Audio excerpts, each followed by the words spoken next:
Eu agradeço ao Ternuma e à loja simbólica Estrela, filiada ao Grande Oriente do Brasil, pela oportunidade de falar sobre o movimento de 31 de março de 1964 e o regime militar, tema que deve ser e será um dia de pleno conhecimento da sociedade brasileira.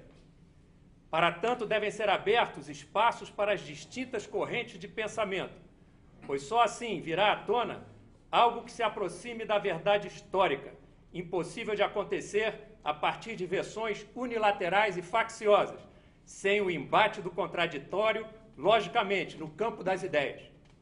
Por paradoxal que pareça, a democracia que temos no Brasil se deve muito ao movimento de 31 de março e ao regime militar, seja pelo contragolpe que impediu a vitória da estratégia de subversão e infiltração de linha soviética do Partido Comunista Brasileiro, seja pela derrota da luta armada da esquerda revolucionária marxista-leninista-maoísta, que hoje poderia ser uma Farc, como na Colômbia, ou um Sendero Luminoso, como no Peru, ainda atuante.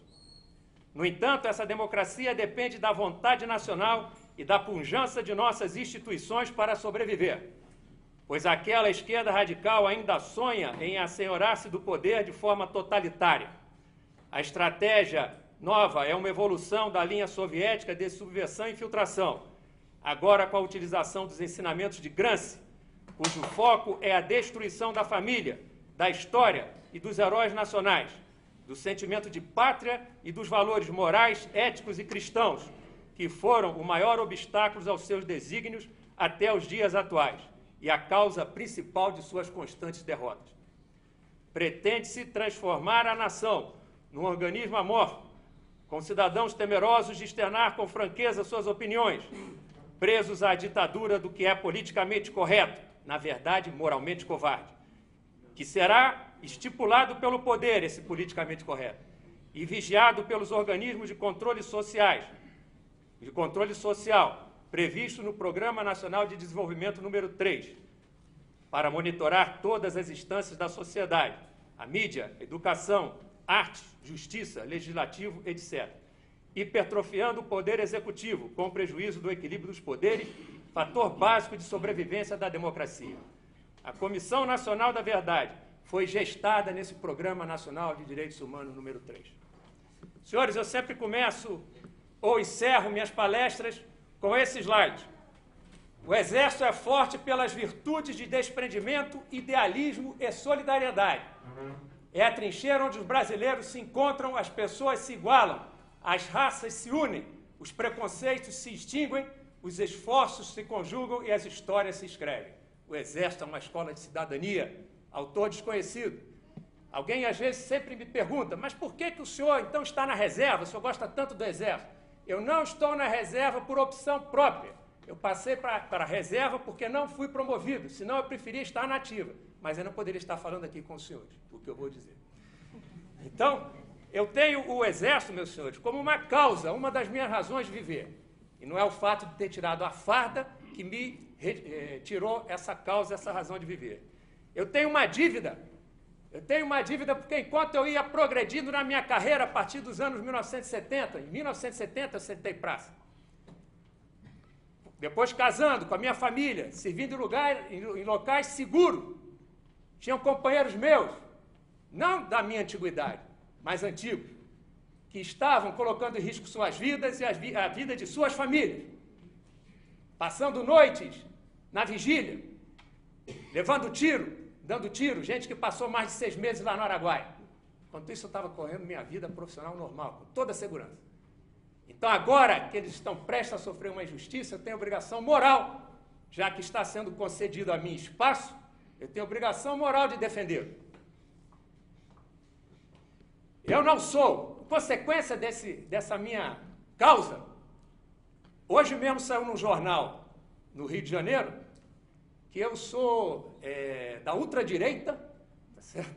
Muito conhecido nos purões, tá certo? Do DOI-CODE e do CENIMAR. Meus senhores, eu nunca servi, nem fui S2 de batalhão, tá certo? O que não é nenhum orgulho para mim, eu teria orgulho até de ter servido em órgão de inteligência. Mas vejam que o fato de alguém estar apresentando o contraditório a esquerda revanchista radical procura logo taxá-lo, carimbá-lo como ultradireita e radical. Eu não defendo terrorismo, não defendo tortura, não defendo sequestro. Eu defendo a anistia. A anistia é um instrumento político, não é instrumento jurídico. Ele não visa fazer justiça, ele visa pacificar uma nação que está com um problema político-social, com um conflito interno. Esse é o objetivo de uma anistia. E a anistia foi pactuada. Então, não é admissível agora se pegar um instrumento político que serviu em toda a história do país para pacificar a nação em momentos de necessidade, simplesmente pegar essa anistia que todos aceitaram, até a esquerda radical, enquanto não chegou no poder. E agora jogar isso no lixo. Isso é uma irresponsabilidade, não é só insegurança jurídica, não, meus senhores. Isso é irresponsabilidade política, é falta de visão de futuro. Se no futuro o Brasil precisar desse instrumento de novo, ninguém vai dar pelota para ele e não vai servir de nada. Então é irresponsabilidade política e insegurança jurídica, já que ela foi pactuada. Então, o nosso assunto é o 31 de março de 1964 e a atualidade. Objetivo e sumário. Como objetivo, motivar os mais jovens a conhecer e relembrar aos mais maduros dos fatos históricos e das verdades que marcaram o movimento de 31 de março de 1964 e o regime militar. E conhecer a lei da Comissão Nacional da Verdade, para que cada um conclua sobre a sua parcialidade ou imparcialidade. Para isso, vamos seguir o seguinte sumário. Uma introdução, o movimento de 31 de março, um histórico do movimento, o regime militar de 1964 a 1985, uma apreciação sobre a lei da Comissão Nacional da Verdade, conclusão, e se der tempo ainda teremos tempo para perguntas. Introdução. Esse texto é de Ives Gandra da Silva Martins, renomado jurista. Há um texto ao Jornal do Brasil no dia 25 de março de 2004. O exame na atualidade do movimento de 31 de março de 1964 deve não perder sua perspectiva histórica e ser feito sem emoção política. Leia-se também revanchismo. Pelos que ainda atuam no cenário partidário do país. O que deve prevalecer é a visão que leva à ponderação pelo historiador dos fatos que constroem ou destroem a humanidade. É, como todos os movimentos políticos, a revolução, pouco sangrenta se comparada às revoluções de todos os países hispano-americanos, como, por exemplo, Argentina, Chile e Cuba, tem aspectos negativos. O principal deles, a quebra do regime democrático. E aspectos positivos, como o crescimento da economia, o pleno emprego até 1990 e 80 e o respeito aos direitos dos contribuintes e ao Poder Judiciário. Presta atenção nisso aqui, e ao Poder Judiciário. Eu diria mais também, e ter evitado que o Brasil se transformasse numa Colômbia ou no El Salvador, eu fui observador militar lá, em 12 anos de conflito, mais de 80 mil baixas, 400 mil deslocados e 1,5 milhão refugiados nos Estados Unidos. Foi o regime militar que impediu que isso acontecesse no Brasil. Nos anos 1960, a Guerra Fria agitava o mundo com os Estados Unidos e a União Soviética na disputa pela hegemonia global. Tinham visões distintas de como o Estado proporciona desenvolvimento, segurança e bem-estar à nação. Missão do Estado, proporcionar desenvolvimento, segurança e bem-estar à nação. A visão capitalista, liberal, democrática e aos valores cristãos dos Estados Unidos contrapunha-se o ideal socialista, centralista, totalitário e materialista ateu da União Soviética. Embora os valores brasileiros identifiquem-se mais com a visão norte-americana, nenhuma delas serve ao país em sua forma pura, pois nossas peculiaridades impõem um modelo entre o liberal e a democracia social. Não chega nem perto daqui. Democracia social está bem para cá. Por outro lado, acima dessas crenças ideológicas, para esses países era a hegemonia global. Isso aqui não é o mais importante para os Estados Unidos, nem isso aqui era para a União Soviética, como hoje não é para outros países que o adotam. E sim, era a hegemonia global. Eram dois impérios em luta pelo poder mundial. E a adesão do Brasil ao bloco socialista era uma prioridade da União Soviética, pois arrastaria toda a América do Sul. Em meados de 1963, o presidente João Goulart abandonou o plano econômico ortodoxo de Celso Furtado, pelo seu elevado custo político, e lançou um programa radical de reformas de base, sem ter força política para aprová-lo no Congresso Nacional. Daí ter tentado implantar o estado de sítio em outubro de 1963. E aí até nem os comunistas apoiaram esse estado de sítio. O Partido Comunista não apoiou, porque tinha medo que, se o João Goulart tivesse esse poder nas mãos, jogasse eles para o lado e fizesse aquilo que Getúlio fez em 1937, um Estado novo. E Jango, na realidade, não era especificamente um comunista. Ele era de esquerda, mas não era especificamente um comunista. E não foi esse programa, ele lançou esse programa radical de reforma de base, sem ter força política para aprová-lo, mas não foi esse programa radical que determinou a queda de Jango, e sim a tentativa de impô-lo na lei ou na marra, como era o slogan da campanha das reformas de base. Foi fatal a sua aliança com o então ilegal Partido Comunista Brasileiro, que empregava a subversão político-social e a infiltração nas instituições como estratégias prioritárias para a tomada do poder. Luiz Carlos Prestes, líder do Partido Comunista Brasileiro, chegou a declarar: já temos o governo, nos falta o poder. Então, a subversão, que era a estratégia para a tomada do poder pela linha pacífica, era a estratégia principal. E usava como ações estratégicas a agitação, que, através da promoção de manifestações, aqui no Brasil tinha o Comando Geral dos Trabalhadores, que fazia a paralisação total no país. Também eles tinham influência no meio estudantil, etc. A agitação, ou pela agitação, se procurava criar o clima revolucionário. E, através da propaganda, se difundir as ideias forças, reforma de base, reforma agrária, reforma política, reforma na lei ou na marra. Então, essa era a propaganda pela difusão de ideias para fazer a cabeça. Complementando isso pela infiltração nas instituições, tendo sido, inclusive, as Forças Armadas um dos seus principais alvos. Então, essa era a estratégia do Partido Comunista Brasileiro, ao qual se aliou João Goulart, ao qual já estava aliado Leonel Brizola. Vamos seguir, então. Mas a luta armada também estava em preparação. Militantes comunistas faziam curso de guerrilha rural na China. Havia 218 ligas camponesas armadas no Nordeste sob orientação cubana.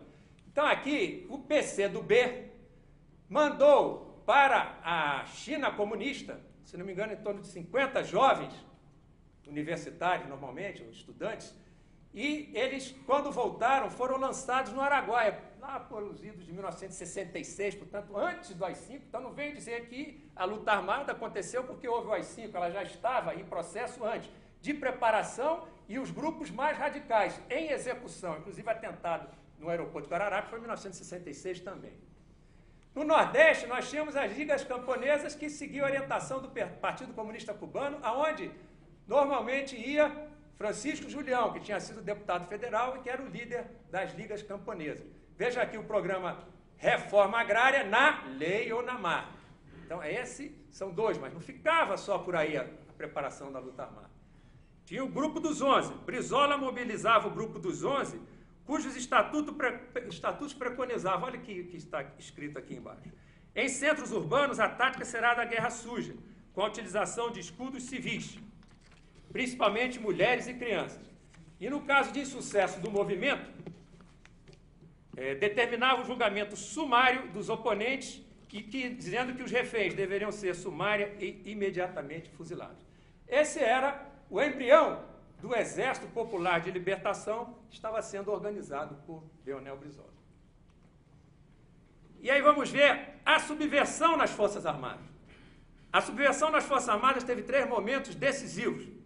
A revolta dos sargentos, em 12 de setembro de 1963, aqui em Brasília. O motim dos marinheiros, em 25 de março de 1964.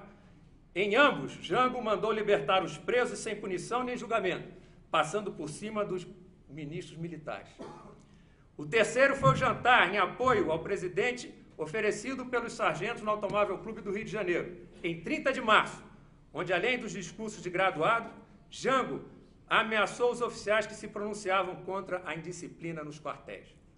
O próprio presidente faltava ao compromisso de defender a Constituição, gerando insegurança, desconfiança e reação numa sociedade conservadora e predominantemente católica.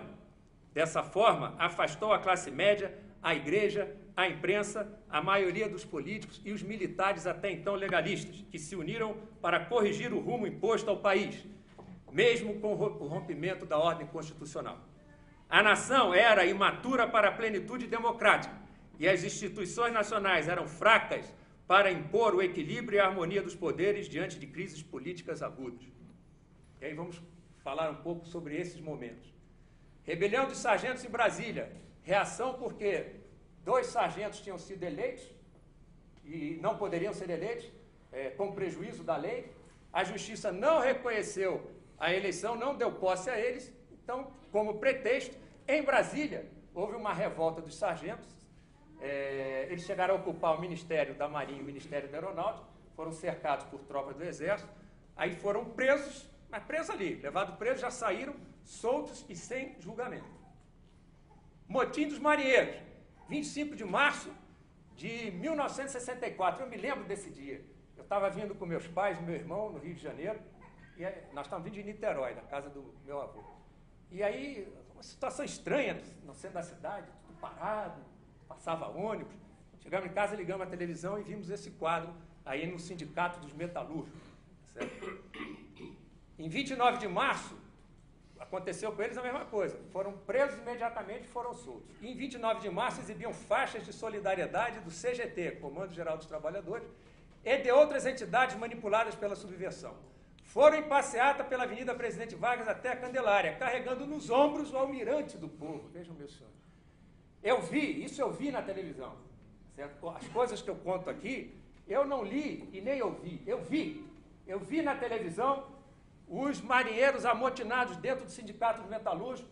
Chegaram os fuzileiros navais, cercaram o sindicato para prender os amotinados. E eles conversando na grade, eu vi isso. E aí a gente vê a cena dantesca de militares do Corpo Fuzileiro Navais retirando a cobertura, largando a arma no chão, desabotoando a túnica e entrando e aderindo aos marinheiros. Foi chamada a Polícia do Exército, que cercou, certo? E aí acabou prendendo, mas eles foram soltos em passeata e foi isso que aconteceu.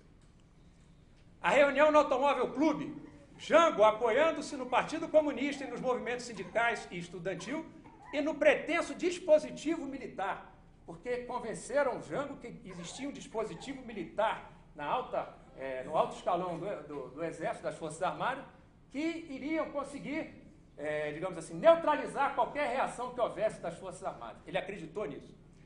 Pretendeu, então, intimidar opositores, mostrando que desfrutava de sólido prestígio nos escalões inferiores das Forças Armadas, que mostrava que tinha pressão de base. Isso que ele tentou. E aí, nessa reunião, a qual compareceram cerca de 2.500 praças das 3 forças da Polícia Militar do Rio, discursos atentatórios à ética, hierarquia e disciplina. Jango, inebriado pela recepção dos graduados, falou como se o fizesse em nome do povo e das Forças Armadas. Defendeu os marinheiros amotinados dias antes e acusou de indisciplinados os oficiais da Marinha que protestavam contra a indisciplina.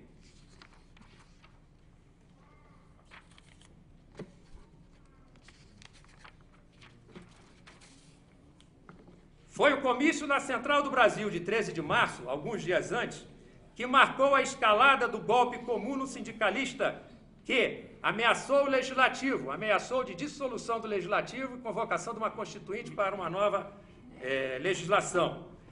Fez a quebra do direito de propriedade, certo? Desapropriando uma extensão de faixa dos 2 lados das rodovias federais.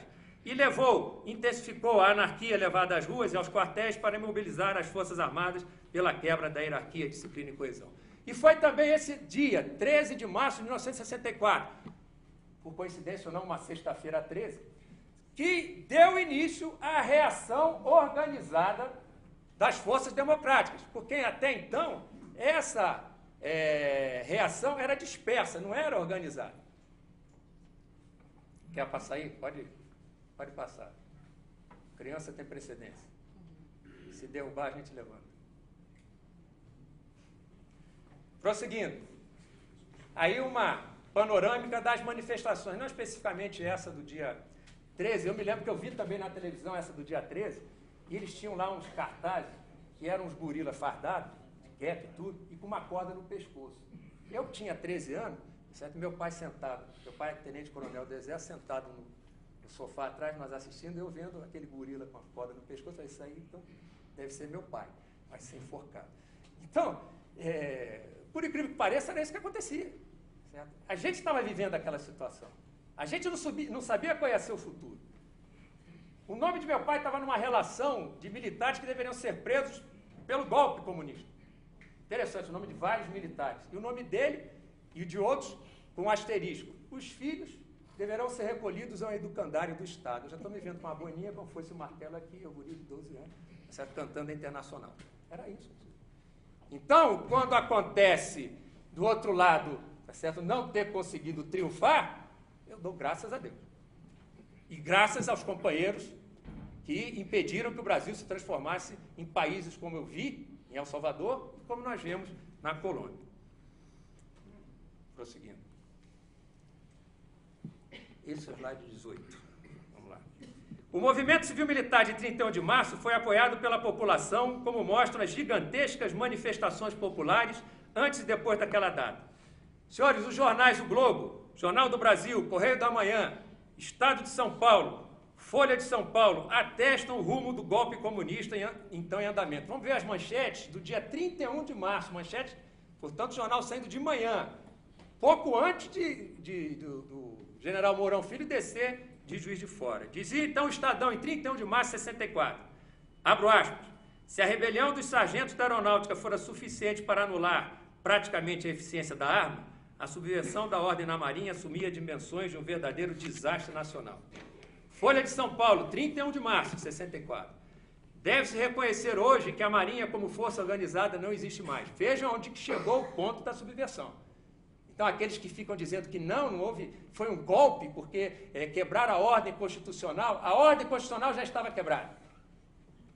O Globo de 31 de março de 64, abro aspas, seria loucura continuar as forças democráticas desunidas e inoperantes, enquanto os inimigos do regime vão fazendo ruir tudo aquilo que os impede de atingir o poder. A democracia não deve ser um regime suicida que dê a seus adversários o direito de trucidá-la. Meus senhores, Jango tivera amplo apoio da nação para tomar posse em 1961, na famosa campanha da legalidade, quando quiseram impedir que ele tomasse posse. Então, em 1961, ele teve um amplo apoio nacional. Em 64, ele não teve nenhuma reação das instituições, dos partidos ou do povo brasileiro em sua defesa. Ele perdera para o Partido Comunista Brasileiro, para Brizola e os sindicatos, as rédeas do movimento ao qual se aliara e quisera liderar em benefício de seus propósitos. Então aí está uma cena da Marcha da Família com Deus pela Liberdade, em São Paulo, no dia 19 de março de 64, organizada pela União Cívica Feminina. As mulheres tomaram a frente. Chegaram até lá em Belo Horizonte e impedir que o avião de Leonel Brizola pousasse para ele fazer um comício. Disseram que elas iam para a pista e iam pedir que o avião pousasse. E ele não foi. Várias lideranças do empresariado urbano e do rural, da ala conservadora da igreja, da classe média urbana, o efetivo majoritário das Forças Armadas e entidades e organizações femininas, tá certo? Participaram, claro que o efetivo majoritário das Forças Armadas não está participando dessa passeata fardado, está paisando. O Marechal Castelo Branco era o chefe de Estado-Maior, e essa ordem do dia dele, de 20 de março, foi que, se alguém tinha alguma dúvida sobre que lado deveria tomar, não tivesse mais, uma vez que ele era chefe de Estado-Maior do Exército e era um líder dentro do Exército. As Forças Armadas não são para defender programas de governo e sua propaganda, mas para garantir os poderes constitucionais, seu funcionamento e aplicação da lei. Não são para declarar solidariedade para este ou aquele poder. E aí, já no dia 1º de abril, vitória do movimento, o povo sai às ruas para comemorar. E aí, o Globo editorial de 2 de abril de 64, a nação vive dias gloriosos, graças à decisão e ao heroísmo das Forças Armadas, que, obediente a seus chefes, demonstraram a falta de visão dos que tentavam destruir a hierarquia e disciplina. O Brasil livrou-se do governo irresponsável, que insistia em arrastá-lo para rumos contrários à sua vocação e tradições. Em 2 de abril, o presidente do Congresso Nacional, senador Áureo de Moura Andrade, declarou vaga a presidência da República. Investiu no cargo o presidente da Câmara de Deputados, deputado Ranieri Mazzilli, interinamente. A Constituição determinava a eleição pelo Congresso Nacional. Em 30 dias, deu um novo presidente para completar o mandato de Jango. Isso foi feito e o Congresso Nacional institucionalizou o novo governo. Vamos falar agora um pouco sobre o regime militar no período de 64 a 1985. O Brasil deu um salto de 46ª economia para a 8ª maior economia do mundo. E aqui estão os 5 presidentes militares. Em seus governos foi instituído o planejamento estratégico de governo, coisa que nunca existiu. E parece que é difícil de implementar, né? Naquele tempo não era. Teve 2 planos nacionais de desenvolvimento, o 1 e o 2. E o Brasil deu um salto em sua infraestrutura de transporte, de telecomunicações e energia. Ampliou e concluiu praticamente o seu parque industrial. As leis de trabalho e de assistência social modernas, avançadas. O mercado interno cresceu, ficou forte. As exportações atingiram índices que nunca tinham atingido e os serviços melhoraram perfeitamente. Foi exatamente essa base aqui que permitiu ao Brasil sustentar-se durante a década perdida e o que não aconteceu com a Argentina. Então, esse desenvolvimento que tem agora tem como base o que foi conseguido no regime militar. E os senhores podem ver isso mais adiante quando nós apresentarmos alguns dados. Então, o contragolpe, ou revolução, ou contra-revolução, ou movimento de 31 de março, como eu prefiro dizer, as manobras realizadas tiveram uma direção, uma tropa, um destacamento saindo de Belo Horizonte na direção de Brasília. Chegou em Brasília, a situação estava sob controle. A comando do general Carlos Luiz Guedes. O general Olímpio Mourão Filho e o general Muricy desceram de Juiz de Fora na direção do Rio de Janeiro, de onde subia uma tropa do 1º Exército. O 1º Exército era comandado pelo general Moraes Âncora, que substituiu interinamente o ministro da Guerra, general Jair Dantas Ribeiro, que estava doente e acabou falecendo, estava abaixado no hospital. Então, uma tropa, parte do 1º Exército, veio na direção de Juiz de Fora. Quando se encontraram na região de Três Rios, entraram em conversação e o lado do 1º Exército depôs as armas e aderiu. Uma outra coluna saiu do Rio de Janeiro na direção de São Paulo para deter a coluna que vinha de São Paulo a comando do general Amaury Cruel. Quando o general Amaury Cruel estava chegando em Resende, o general Médici, comandante da AMAN, já tinha deslocado os cadetes e ocupado uma posição de bloqueio em Barra Mansa. A tropa que vinha do 1º Exército também recusou-se a combater os cadetes. O general Moraes Âncora foi à academia e então entrou em negociação e eles, vamos chamar assim, depuseram armas. O general Cruel, antes de sair de São Paulo, ainda ligou para o presidente João Goulart, fez um contato com ele e disse: presidente, livre-se de Brizola, livre-se do Partido Comunista Brasileiro e o senhor se mantém no poder. Porque ainda teria o 1º, o 2º Exército e o 3º Exército. Ele se manteria com ele e disse que não. Então foi dada a oportunidade para ele. São Paulo aderiu, o estado da Guanabara aderiu, e Minas Gerais aderiu, Paraná aderiu, Bahia aderiu. Se não me engano, só não aderiram. Alguns ficaram numa situação que não se sabia para que lado ia, porque estava dividido. Mas que não aderiu foi Pernambuco, de Miguel Arraes, e, se não me engano, Goiás.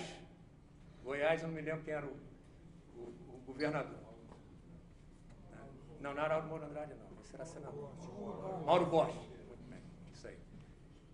Aqui que eu ia mostrar para o senhor. Vejam a taxa média por ano de crescimento econômico real, descontada a inflação e tudo. Período de 64 a 2009. Fonte de consulta insuspeita, o IBGE. Período de 64 a 84, média 6,29. Se pegar de 68 a 74, dá 10%. É crescimento tipo China. A até o choque do petróleo. De 1985 a 89, presidente Sarney, 4,39%. Aqui, Collor e Itamar, 1,24%. Fernando Henrique Cardoso, 2,31%. Aqui até 2009, presidente Lula, 3,57%. Então, por que o Brasil se sustentou, professor? A base estava lá atrás.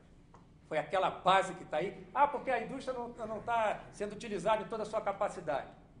É porque a capacidade dela foi muito além, às vezes até, do que o Brasil hoje tem condições. Mas não é por culpa da base industrial. Slide 26, vamos em frente. Aí é que aconteceu uma descoordenação aí de cores na formatação do slide. Então, esse é o slide 27, vamos ver aqui. O regime militar era de exceção, isso é importante os senhores terem em mente. O regime militar era um regime de exceção, como os próprios presidentes reconheciam ao defenderem a necessidade de redemocratização. Pode deixar, pode deixar. Então, era um regime de exceção, como os próprios presidentes militares sempre disseram que havia necessidade de redemocratização. Todos os presidentes falavam em redemocratização.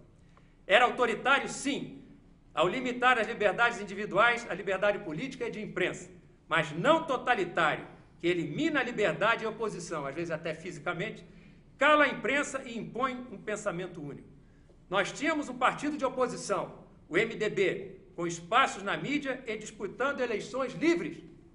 A bandeira do MDB, e ele disputava eleições, às vezes ganhava, às vezes perdia, a bandeira do MDB era democracia já, enquanto a do partido de apoio do governo, a Arena, era redemocratização ou abertura gradual e segura, mas os dois reconheciam. Então, a democracia no Brasil foi construção de governo e oposição legais, e não de luta armada.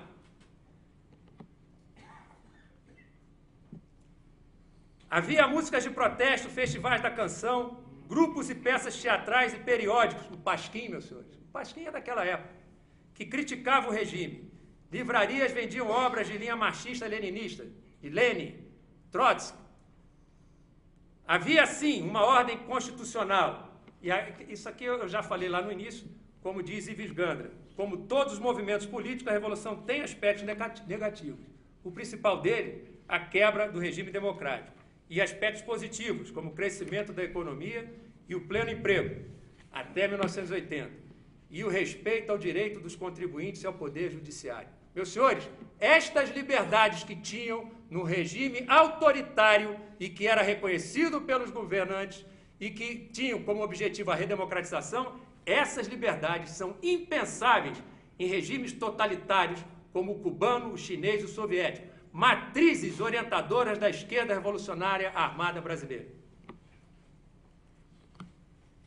Os grupos da luta armada no Brasil não tiveram reconhecimento de nenhuma democracia, de nenhum organismo internacional de que lutasse por democracia e liberdade ou representasse o povo brasileiro. Os senhores vão ouvir, às vezes, dizerem assim, não, mas eles tinham direito, a nação tinha direito de se rebelar porque era um regime ditatorial.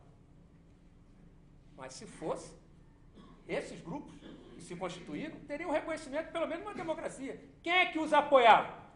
Só regime comunista. É hipocrisia, portanto, a condenação dos governos militares por setores que professavam e que ainda professam a ideologia de estados totalitários, responsáveis pelos maiores crimes contra a humanidade no século passado, que são o soviético, já caído, a China, melhorado, seguidos de Cuba. E aí eu tenho que ler aqui, porque, deixa eu ver aqui como é que... Infelizmente, não deu para acertar esse... Não, pode deixar que eu vou ler aqui. Se eu tentar lá, pode ficar pior.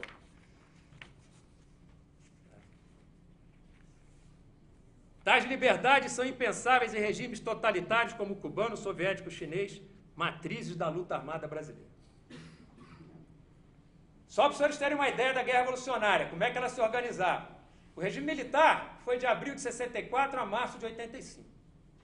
A guerra revolucionária no Brasil ficou mais ou menos em torno disso aqui, com ênfase a partir de 1968 até 1976, 75, 76. Havia 29 organizações marxistas de luta armada, que faziam isso tudo aqui, guerrilha urbana, guerrilha rural, terrorismo, sequestro, assassinato, assaltos a bancos, justamente. E tortura também. Eles não tinham muito prisioneiro, porque eles não conseguiram fazer muitos prisioneiros. Mas os que eles fizeram, eles torturaram também. Tem até o caso do guia da Força Legal lá na Araguaia, que prenderam, o rapaz era guia da Força Legal, a guerrilha foi lá, prendeu o rapaz na frente da mãe e do pai, começaram cortando os dedos do rapaz, cortaram as mãos, cortaram as orelhas do rapaz e depois meteram uma faca nas costas dele. Certo? O tenente Mendes Júnior, que foi chacinado como prisioneiro, era um prisioneiro, certo? Eles que se dizem, então, eram prisioneiros, e foi chacinado pelo grupo do Lamar. Então, também podia botar ali tortura.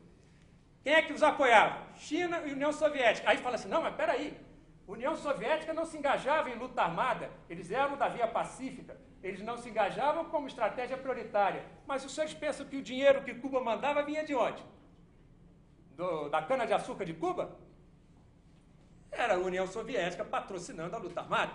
Então tinha que também investigar e ir atrás de quem era do Partido Comunista Brasileiro. Agora, para os senhores, isso aqui era bom os senhores mostrarem para os netos, às vezes filhos, que são muito jovens. Eu vejo até na igreja gente com a figura de Che Guevara, né? Aquela figura angelical, frase de Che Guevara. Adoro o ódio eficaz que faz do homem uma violenta, seletiva e fria máquina de matar. E aí o regime militar no período de 64 a 85, esse é o slide 31. Vamos lá. A redemocratização no país veio a partir de 78, não por obra da esquerda revolucionária, então totalmente desmantelada. Portanto, é um engano considerá-la vitoriosa porque seus antigos membros ocupam hoje posições importantes no mais altos escalões da sociedade. Eles não chegaram ao poder pela força das armas e ao arrepio da lei, e sim como cidadãos com plenos direitos assegurados pela anistia de 1979. Queriam o que mais além da anistia? Que permitiu que eles se reinserissem na sociedade com todos os direitos. Queriam ainda prerrogativas para se vingar? Pois bem, eles abandonaram a luta armada derrotados e se submeteram às normas democráticas, reintegrando-se à sociedade, na forma da lei, e em pleno regime militar, e como exigiam a nação e o Estado. Portanto, nós vencemos. Eles entregaram as armas, depuseram as armas e viraram cidadãos comuns, como nós somos, e chegaram ao poder pela força da lei, e seguindo a lei. Então, quem venceu fomos nós. O Brasil tornou-se uma democracia, aspiração da sociedade, da oposição legal e dos governos militares, e não um país comunista escravizado por um partido único, objetivo não alcançado pela esquerda revolucionária. O Exército não mudou, mas evoluiu com o país, sem perder seus princípios e valores. Meus senhores, foram 16 crises político-militares de 1922 a 1964, envolvendo militares com partidos políticos e o Exército dividido. De 1922 a 1964, 16 crises político-militares. Após 1964, e com a derrota da luta armada em 1978, veio a redemocratização. Aponta, então, uma crise político-militar no país desde então. Portanto, foi o regime militar que separou as Forças Armadas da política, reforçando as instituições e os poderes nacionais. Foi um dos seus grandes feitos e é uma das causas de estabilidade de nossa democracia. A tortura no Brasil. Houve tortura antes, durante e depois do regime militar. Está havendo tortura agora, com pessoas sob a custódia do Estado Democrático de Direito. Os advogados dos presos orientavam seus clientes a mentir, que foram torturados para confessar crimes, e assim os processos seriam provavelmente arquivados, os réus absolvidos e as penas abrandadas. Agora o que está escrito ali? Tá, já sei. A jornalista Miriam Macedo postou em seu blog no dia 5 de junho de 2011, abro aspas, menti descaradamente durante cerca de 40 anos. Repeti e escrevi a mentira de que eu tinha tomado choques elétricos, que me interrogaram com luzes fortes, que me ameaçaram de estupro e que eu ficava ouvindo gritos de pessoas sendo torturadas. 99% das barbaridades, ela bota entre aspas, e torturas, eram pura mentira. Mário Lago ensinava, quando sair da cadeia, diga que foi torturado sempre. Nós saímos com a aura de heróis e a ditadura com a marca da violência e do arbítrio. Houve tortura? Houve. Mas quem está falando que foi torturado está falando a verdade? Ou ficou preso pela palavra? Porque eu não digo que fosse mentira, não. Era uma tática de quem queria se ver livre e voltar à luta. E isso, para eles, era uma guerra. Isso é Sun Tzu, é dissimulação, é o engodo. Mas muita gente ficou presa pela palavra.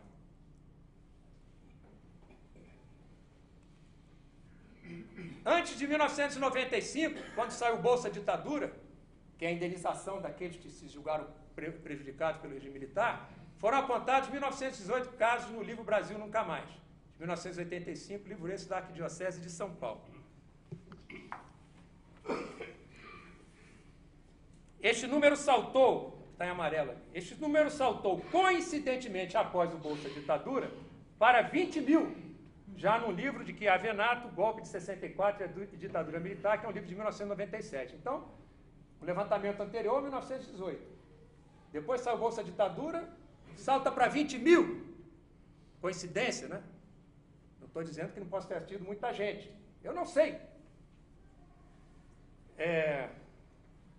Tomando o número discutível de 20 mil, o cálculo resulta em menos de 6 torturados por dia no país, nos 10 anos de luta armada.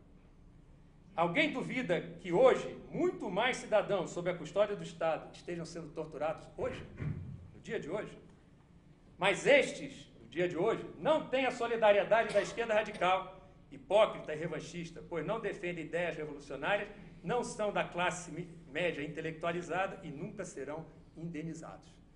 Meus senhores, estatística não diminui a gravidade do crime. Eu não estou dizendo aqui que o crime não é grave. O crime é grave, é uma violação gravíssima.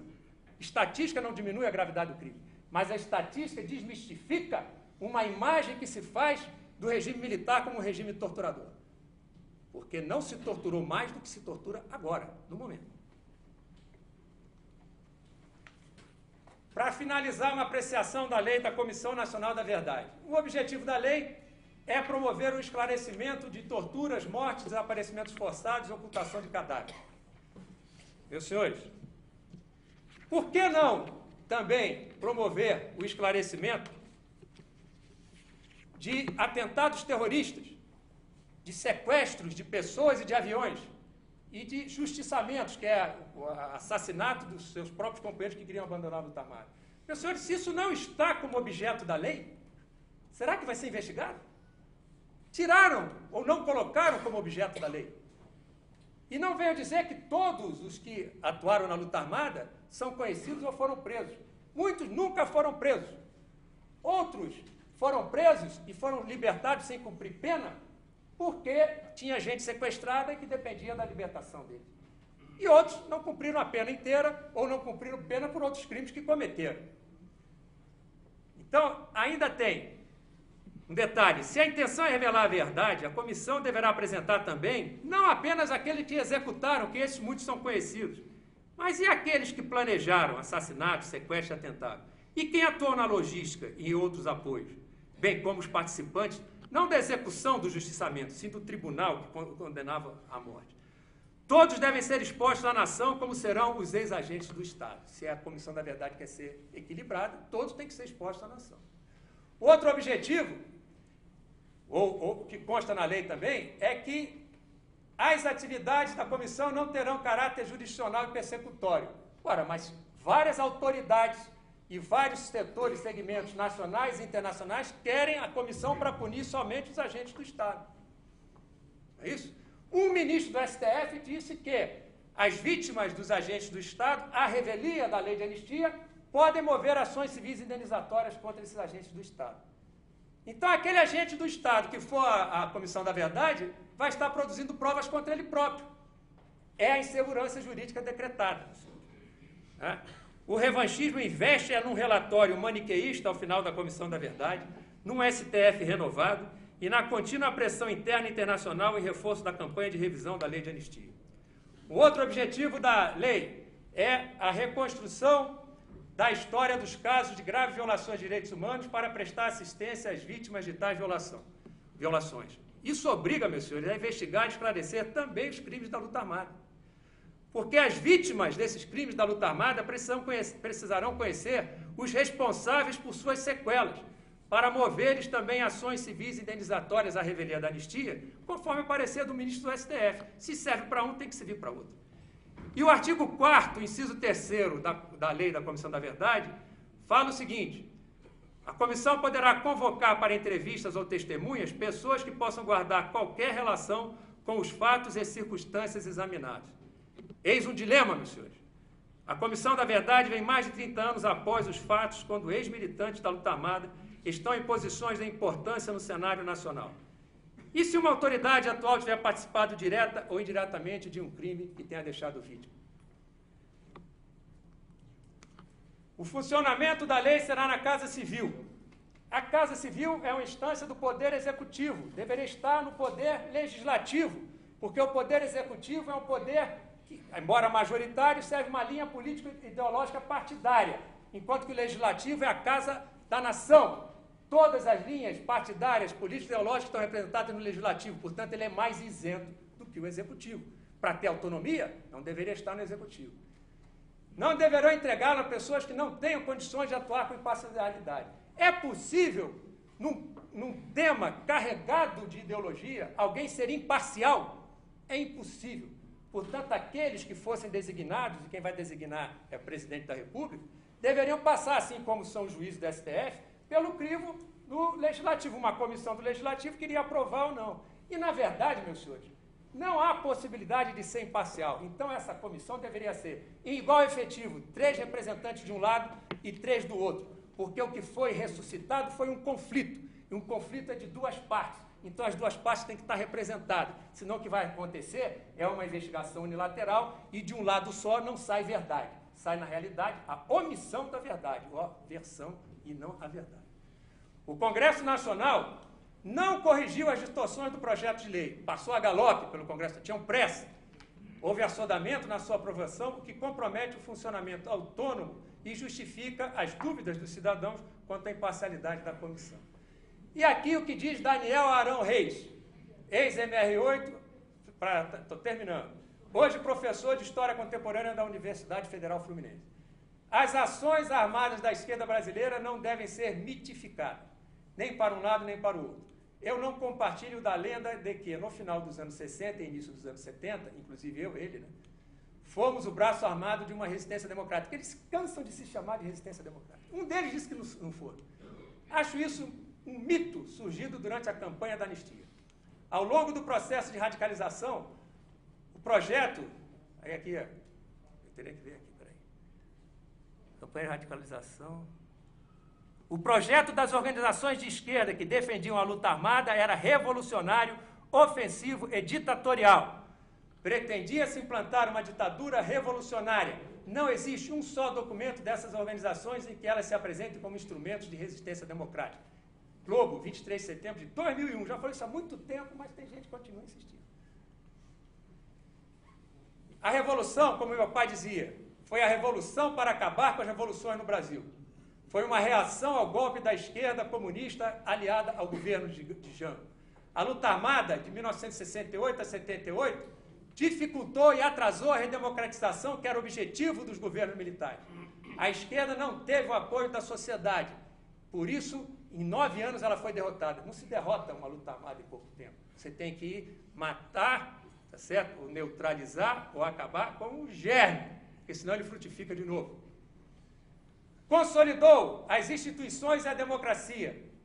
Lembra aqui as Forças Armadas e as crises político-militares de 1922 a 64 e vejam hoje. O Estado Democrático de Direito, entre aspas, da esquerda, tinha inspiração e apoio em matrizes comunistas. Então isso é uma balela, essa história de que eles lutavam por Estado Democrático de Direito. A parcialidade será uma comissão da verdade que apresente uma versão. Porque verdade não pode surgir de uma investigação unilateral, de um lado só. Isso não pode acontecer. Isso não é na cabeça de ninguém, isso entra. E agora, só para concluir, vamos ver o que dizia Carlos Marighella. Quando se começou a falar em redemocratização no Brasil, ele lançou o Manual do Guerrilheiro Urbano, que é a bíblia da guerrilha em todo o mundo. O guerrilheiro urbano tem que se fazer mais agressivo e violento, girando em torno de sabotagem, terrorismo, expropriações, assaltos, sequestros e execuções. E Carlos Marighella, no final do ano passado, ele foi homenageado na Bahia, tá certo? E é considerado por muitos aí um herói nacional. Pois bem, logo depois, dias depois, morreu no Rio de Janeiro, aos 90 anos, um tenente da Força Expedicionária Brasileira. eles falam tanto que são patriotas, nacionalistas, mas falam só da luta armada. Certo? Eles deviam falar da Força Expedicionária Brasileira. Naquele momento morreu, como coronel na reserva, reformado, melhor dizendo, o tenente Porã, que conquistou Montese, recebeu condecorações dos Estados Unidos, da Inglaterra, Cruz de Combate de primeira classe, e não foi lembrado em nenhum jornal. Então esse é o Brasil, infelizmente, que nós precisamos modificar. Então, meus senhores, respeitando a lei, mas enfrentando o revanchismo, estaremos sempre solidários com aqueles que, na hora da agressão e da adversidade, cumpriram o duro dever de se opor a agitadores e terroristas de arma na mão, para que a nação não fosse levada à anarquia. Ministro do Exército, General Walter Pires de Carvalho Albuquerque, 1979 a 1985, ele foi ministro do Exército. Meus senhores, eu concluo aqui, dizendo que foi uma grande satisfação poder vir falar aqui. A minha vida toda, eu sou formado para ser comandante, a minha vida toda eu aprendi que a gente não pode deixar um subordinado ser submetido a uma injustiça. Isso é uma obrigação moral de um comandante. Eu não sou comandante de ninguém. Eu não uso farda mais, não tenho cargo, não tenho tropa. Mas eu tenho a minha palavra e a lei que me permite falar. E eu vou fazer isso. Terminado.